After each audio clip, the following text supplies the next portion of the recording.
It's Larvae story time. And what story do we have today? Pongo's songs. I don't know what I'm gonna do, Roger Radcliffe told his wife, Anita. We have all these puppies to feed, and I don't have one song to sell.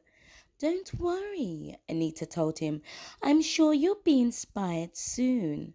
I'm glad you're sure, Roger said, because all I got is a bunch of used paper. He pointed to the overflowing wastebasket. Don't give up, Anita said. I know you can do it. After Anita left, Pongo watched his pet pacing in front of his piano. Pongo, old boy, I must have written 10 songs in 10 days, but they're all terrible, said Roger, pointing to the wastebasket.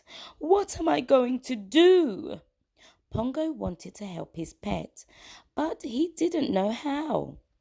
That night, Pongo talked to Purdy about Roger's dilemma. They sat in the middle of the living room, surrounded by puppies. Roger has already written 10 songs, explained Pongo.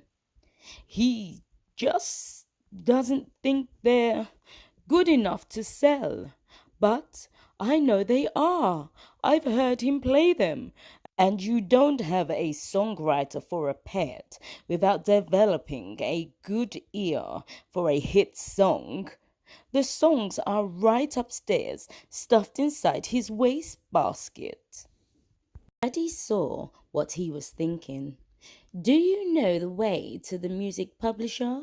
She asked. Pongo nodded. I've taken Roger for walks there dozens of times. I think you should try it, said Purdy. After Roger and Anita had gone to sleep, Pongo padded into the music room and gathered up all the sheets of music from the wastebasket. Then he sneaked out the house, carrying the music to the publisher's office. Pongo pushed all the papers under the door, then trotted back home. The next day the phone rang. Roger answered. You what? Roger said into the receiver. You did? But how did you? Oh, I see. Well, thank you. Thank you. Anita rushed over. Who was that? My music publisher, said Roger. He's buying 10 of my songs.